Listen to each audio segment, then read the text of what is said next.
केदारनाथ में हुई अतिवृष्टि और लैंडस्लाइड की घटना के बाद वहां फंसे यात्रियों को निकालने के लिए चलाए जा रहे रेस्क्यू ऑपरेशन में हजारों यात्रियों को सुरक्षित रेस्क्यू कर लिया गया है, जबकि अभी भी रेस्क्यू ऑपरेशन जारी है। इसके साथ ही जो लोग फंसे हुए हैं उनके लिए खाने पीने का इंतजाम भी किया जा रहा है। मुख्यमंत्री धामी का कहना है कि बारिश की वजह से हुए लैंडस्लाइड के कारण कई रास्ते टूटे हुए हैं, कई भवनों को नुकसान पहुंचा है। जो लोग फंसे हुए हैं, प्राथमिकता के तौर पर उनको निकालने के लिए रेस्क्यू ऑपरेशन भी तेजी से किया जा रहा है। अब तक 7,000 से ज्यादा यात्रियों को रेस्क्यू कर लिया गया है। मुख्यमंत्री पुष्कर सिंह धामी ने कहा कि केदारनाथ मार्ग में जो यात्री फंसे हुए हैं उनके लिए खाने पीने के राशन को भी पर्याप्त व्यवस्था की गई है। और जो यात्री हमारे फंसे हुए थे उन सभी यात्रियों को निकालने का काम चल रहा है। लगभग 7,000 से भी ज्यादा लोगों को कल तक रेस्क्यू किया जा चुका है और जो भी लोग हैं उनको सभी को सुरक्षित स्थानों पर निकाल रहे हैं, क्योंकि बड़ी संख्या नहीं है और रास्तों बनाने का काम भी तेज गति से चल रहा है। जो भी संपत्तियां हमारी नुकसान हुई हैं वहाँ पर जो भी काफी जो भवन हैं और रास्ते हैं भूस्खलन की चपेट में आए हैं, जो भी जिस कारण से भी जनजीवन अभी पूरी तरह से हमारा प्रभावित हुआ है, उनको रिस्टोर करने का काम तेजी से चल रहा है। खाने पीने की स्थिति ठीक है, सभी व्यवस्थाएं की जा रही हैं और प्रशासन हर प्रकार से जो है इस काम में लगा हुआ है कि किसी भी श्रद्धालु को, आने वाले तीर्थ यात्री को कोई। मुख्यमंत्री पुष्कर सिंह धामी ने हरेला के उपलक्ष्य में राजधानी देहरादून में वृक्षारोपण कर पर्यावरण संरक्षण का संदेश दिया। वहीं पूरे प्रदेश में सीएम धामी के नेतृत्व में बड़े स्तर पर पौधारोपण अभियान चल रहा है। एक पेड़ मां के नाम अभियान के अंतर्गत पूरे प्रदेश में पौधे रोपे जा रहे हैं। इससे पहले भी सीएम ने अपने माता के साथ पौधारोपण कर अभियान से जुड़ने का संदेश दिया था।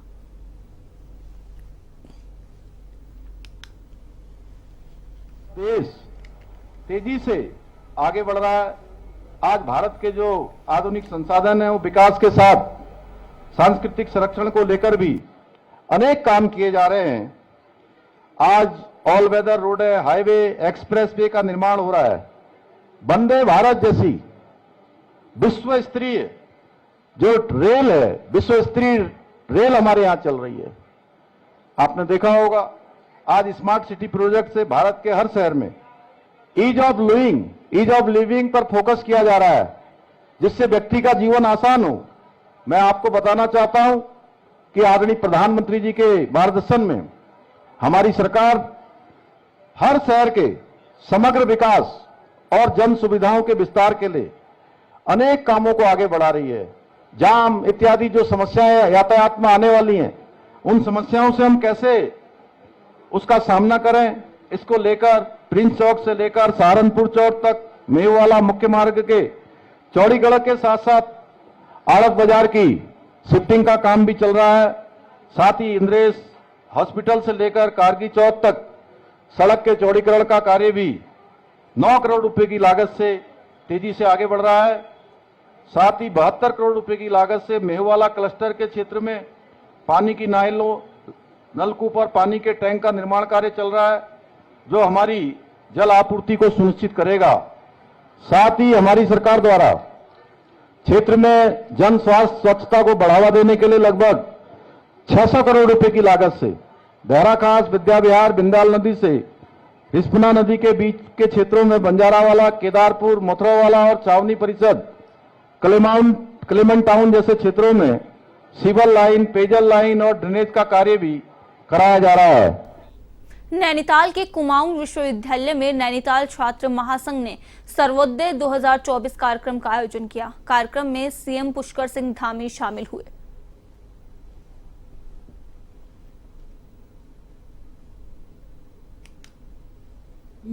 विद्यालयों के छात्र संघ से मिलकर बना हुआ एक संगठन है और इस संगठन शक्ति का एहसास मुझे आज आप सभी की जो ऊर्जा है, यहाँ पर जितनी भी संख्या है, जब से मैं यहाँ सब तक पहुंचा हूं तब से आप सबको देखकर, आप सबकी ऊर्जा को, आप सबके उत्साह को देखकर ये एहसास हो रहा है कि वास्तव में संगठन में कितनी बड़ी शक्ति है।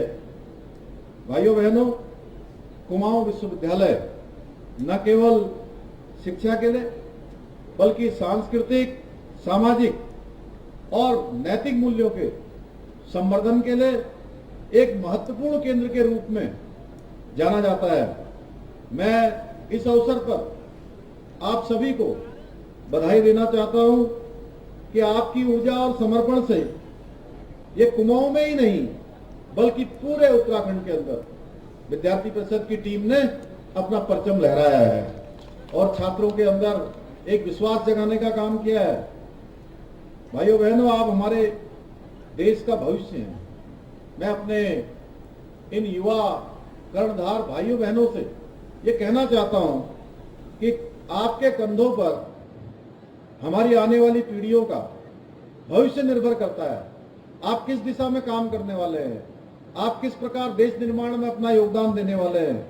आप छात्र संघ कार्यकर्ता के रूप में, एक विद्यार्थी के रूप में, एक छात्र एवं छात्रा के रूप में, देश की युवा पीढ़ी के रूप में भी और अमृतकाल की एक युवा पीढ़ी का प्रतिनिधित्व भी आप सब करते हैं।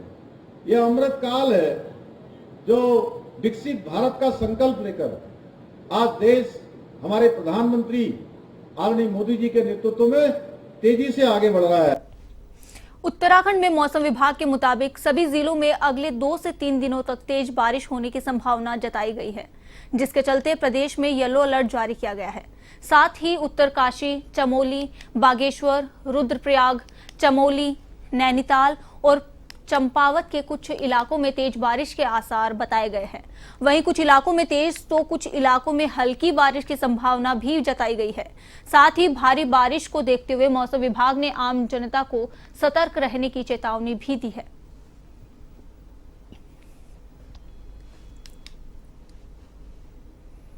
केदारनाथ में आई आपदा के बाद तीसरे दिन भी फंसे हुए यात्रियों का रेस्क्यू अभियान जारी है। रेस्क्यू अभियान में लिंचोली से लगभग 150 लोगों को हेली के माध्यम से शेरसी हेलीपैड भिजवाया गया।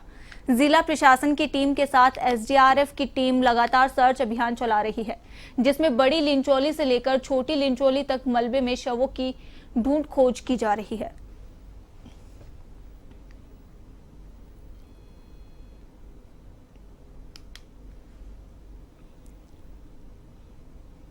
मसूरी के नाग देवता मंदिर समिति ने हाथी पांव रोड स्थित नाग मंदिर परिसर में आयोजित 15वां श्रीमद् भागवत कथा ज्ञान यज्ञ कथा का शुभारंभ किया। महिलाओं ने सर पर कलश रखकर नंगे पैर धुमावदार पहाड़ी रास्ते से करीब 10 किलोमीटर का रास्ता तय किया। नाग मंदिर पहुंची भक्त पारंपरिक वाद्य यंत्रों की धुन में नाग देवता की भक्ति में झूमते हुए नजर आए। इस दौरान नाग देवता के भक्तों ने नागराज देवता का जयकारे लगाए। गांव के बुजुर्गों का मानना है कि यह मंदिर 500 साल पुराना है। नाग मंदिर की स्थापना के दिन नाग पंचमी के 1 सप्ताह पूर्व ढोल नगाड़ों के साथ पारंपरिक वेशभूषा में त्योहार के रूप में मनाया जाता है।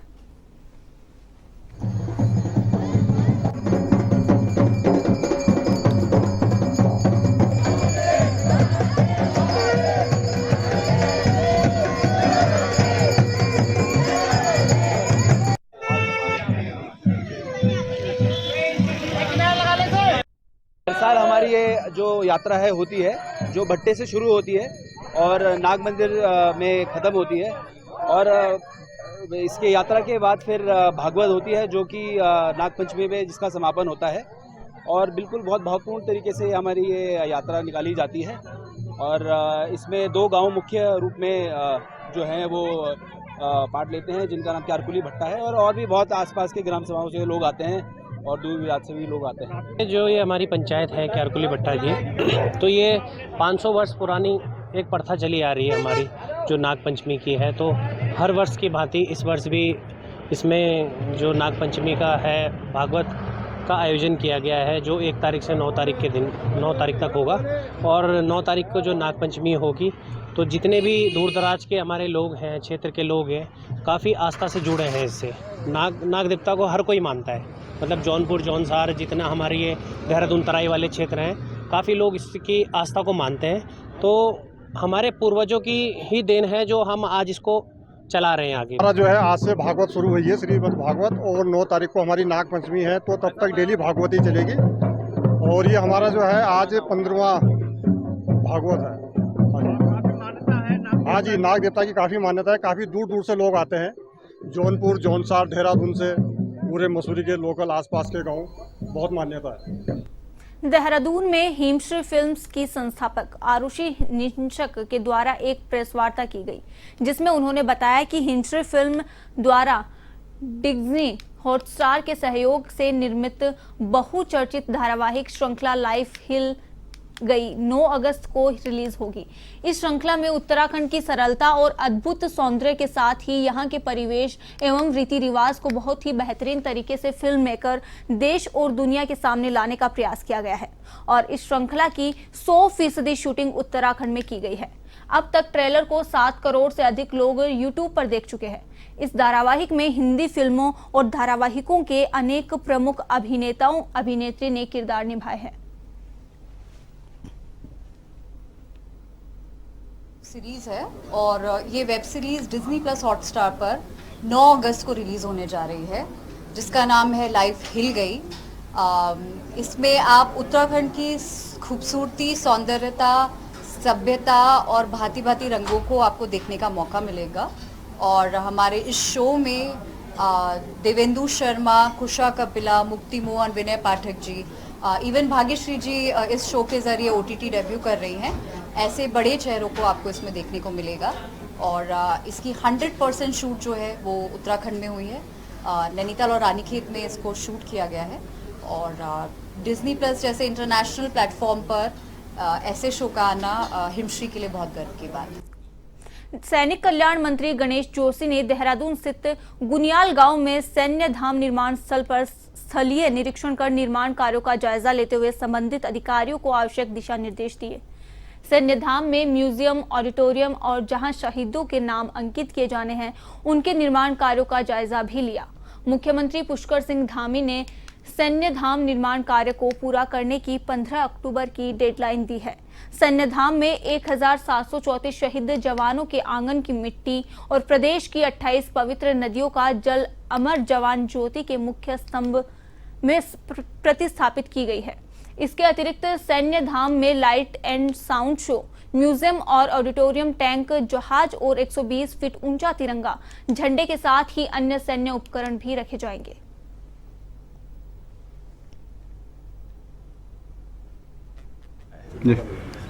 अब मैं खुद लगातार इसकी मॉनिटरिंग कर रहा हूँ। जिस दिन ये लोकार्पित होगा उसका एक अलग अंदाज होगा। जिस प्रकार से लोग बद्री, केदार, गंगोत्री, यमुनोत्री को देखने जाते हैं, इस धाम को देखने अवश्य आएंगे। अभी मैंने म्यूजियम, ऑडिटोरियम और जहाँ पर शहीदों के नाम अंकित होने दीवानों का निरीक्षण किया। पूर्व में मैंने देखा था कि उसमें शहीदों के गारंटी अवार्ड्स नहीं लिखे हुए थे, वो फील्ड्स को हम चेंज कर रहे हैं। खटीमा में आई भयंकर आपदा के कारण नौसर पुल के आगे लगभग 150 मीटर दूरी पर नानक सागर मार्ग पूरी तरह से बह गया और 35 फुट गड्ढा हो गया है, जिसके कारण रास्ते पर आवागमन पूरी तरह से बंद हो चुका है। पुल के सामने पानी की निकासी न होने के कारण नौसर परवीन नदी के पुल के साथ छठ पूजा विश्राम शेड को भी खतरा बना हुआ है, जिसको लेकर समस्त क्षेत्रवासियों ने रोड को सुचारू करने को लेकर सीएम धामी को ज्ञापन सौंपा है।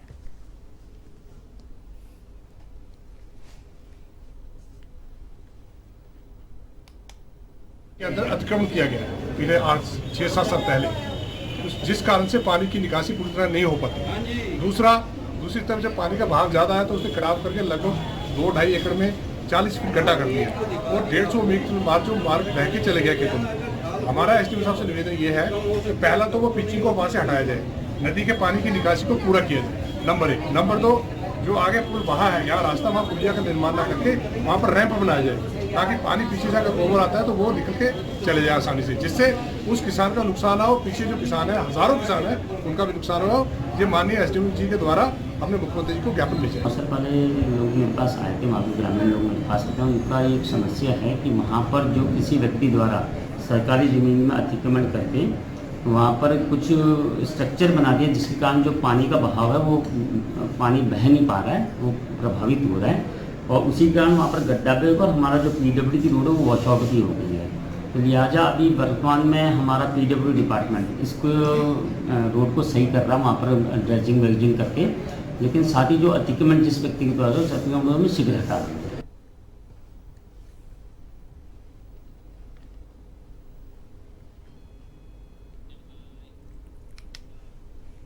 उत्तराखंड में लगातार हो रही बारिश के कारण पहाड़ी क्षेत्रों में भूस्खलन होने से कई सड़कें बंद हैं, जिसके कारण कई हजार श्रद्धालु भी अभी तक फंसे हुए हैं। सरकार की तरफ से उन्हें सुरक्षित निकलने के लिए लगातार प्रयास जारी है। इस आपदा की घड़ी में यूकाडा भी फंसे श्रद्धालुओं को निकालने के लिए लगातार प्रयासरत है। अपर सचिव यूकाडा सी रवि शंकर ने कहा कि इस आपदा की घड़ी में कई हेलीकॉप्टर लोगों को निकालने में लगे हुए हैं और करीब 4000 से अधिक लोगों को सुरक्षित निकाला जा चुका है।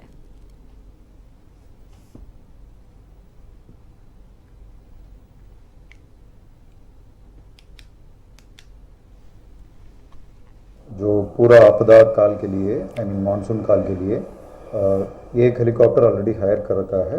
एक एंटायर वर्ष के लिए, एक साल के लिए एक और हेलीकॉप्टर जो है हायर करके रखा हुआ है। मगर वर्तमान में जो है केदारनाथ एरिया में जो है काफ़ी मात्रा में जो है लोगों फंसने के कारण अभी जो है अतिरिक्त कई सारा हेलीकॉप्टर्स हम लोगों ने हायर कर दिया है। तो अभी तक आज का जो ऑपरेशंस में जो है 6 हेलीकॉप्टर्स उसमें अभी एंगेज्ड हैं और 2 हेलीकॉप्टर्स एयरफोर्स से भी आया है। बड़े बड़े हेलीकॉप्टर्स हैं जो Mi-17 है और चिनूक है, ये 2 जो है वहाँ पे केदारनाथ क्षेत्र में पहुँच चुके हैं। और हमारा जो है छोटे हेलीकॉप्टर्स है, अराउंड 6 हेलीकॉप्टर्स जो है लगातार लोगों को रेस्क्यू कर रहे हैं। अभी मौसम थोड़ा खराब है तो कुछ देर पहले जो है ऑपरेशन रुक गया। केदारनाथ के गढ़वाल में सांसद अनिल बलूनी आपदा से प्रभावित हुए क्षेत्रों का निरीक्षण करने सोनप्रयाग और रामपुर पहुंचे, जहां उन्होंने आपदा रेस्क्यू कार्य का हेलीकॉप्टर से निरीक्षण किया और साथ ही अधिकारियों को दिशा निर्देश भी दिए।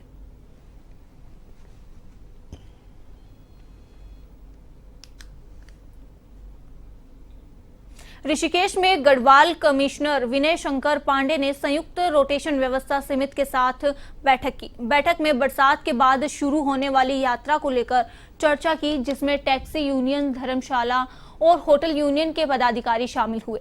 साथ ही बैठक में कई अहम मुद्दों पर लिए जाएंगे निर्णय, जहां रोटेशन व्यवस्था समिति समस्याओं के संबंध में कमिश्नर को ज्ञापन देगी।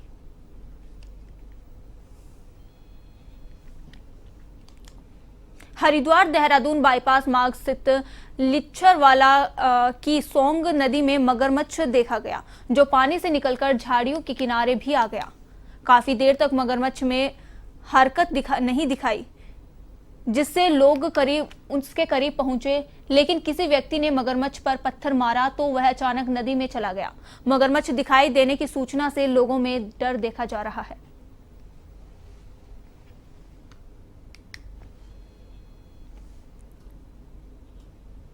गढ़वाल सांसद अनिल बलूनी ने केदारनाथ घाटी में आई आपदा का जायजा लिया, जिसके बाद देहरादून में पत्रकारों से वार्ता करते हुए अनिल बलूनी ने कहा कि उनकी प्राथमिकता होगी कि जल्द ही यात्रा खुल जाए। इसके लिए वे केंद्रीय मंत्री नितिन गडकरी से मुलाकात करेंगे। वहीं केंद्रीय वित्त मंत्री से बात का भी आग्रह करेंगे कि केदारनाथ आपदा में जो तमाम लोगों का रोजगार प्रभावित हुआ है, ऐसे में उनकी किश्तों को कुछ महीने के लिए टालने का भी बैंकों को निर्देश दिया जाए। JRF की मदद से उनको उतारा भी जा रहा है। मुझे पूरी ऐसी उम्मीद है कि जल्दी सब लोग वहाँ से निकाल लिए जाएंगे और एक बार रेस्क्यू ऑपरेशन पूरा हो जाता है तो उसके बाद हमारी दूसरी जो प्राथमिकता है, जो मार्ग बंद है, जो मार्ग बह गए हैं, उन पे किसी तरह से दोबारा से सुचारू करने के लिए उनका मरम्मत करके फिर चालू करने के लिए किया जा रहा है। वो भी उस पर काम शुरू करेंगे। इस बारे में जो केंद्रीय हमारा रोड एंड सरफेस ट्रांसपोर्ट विभाग है, उसमें भी समस्त लोगों से बातचीत हो रही है। जो लोग वहाँ पर रिपेयर के काम के एक्सपर्ट्स हैं, वो भी वहाँ पर पहुँच चुके हैं और बहुत जल्दी जो मार्ग है उसको अवरुद्ध मार्गों को खोलने की भी तैयारी शुरू करेंगे। प्रदेश के मुख्यमंत्री पुष्कर सिंह धामी कुमाऊं विश्वविद्यालय के कुमाऊं छात्र महासंघ सर्वोदय 2024 के कार्यक्रम का शुभारंभ करने रामनगर राजकीय स्नातकोत्तर महाविद्यालय पहुंचे, जहां रामनगर विधायक दीवान सिंह बिष्ट, कुमाऊं विश्वविद्यालय के कुलपति अतुल जोशी, महाविद्यालय प्राचार्य डॉक्टर MC पांडे के साथ अन्य लोग भी मौजूद रहे।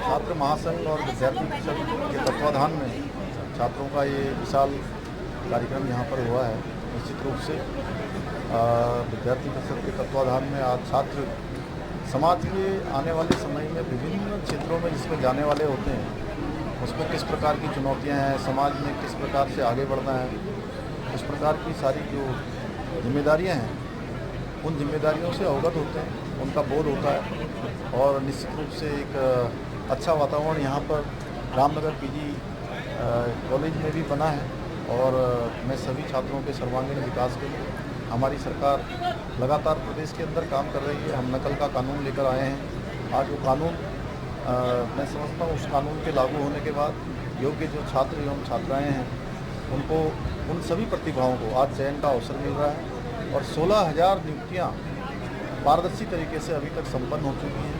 निकट भविष्य में भी हम आज जिस प्रकार से हम उच्च शिक्षा में, माध्यमिक शिक्षा में छात्रवृत्ति का हमने प्रावधान किया है, नई शिक्षा नीति को यहाँ पर लागू किया है, वो हमारे राज्य को उत्कृष्ट राज्य बनाने में योगदान देगी और हमारे प्रधानमंत्री जी का जो कथन है 21वीं सदी का तीसरा दशक उत्तराखंड का दशक होगा, हम उस दिशा में आगे बढ़ रहे हैं। A1 उत्तराखंड में फिलहाल के लिए इतना ही। देखते रहिए A1 टीवी।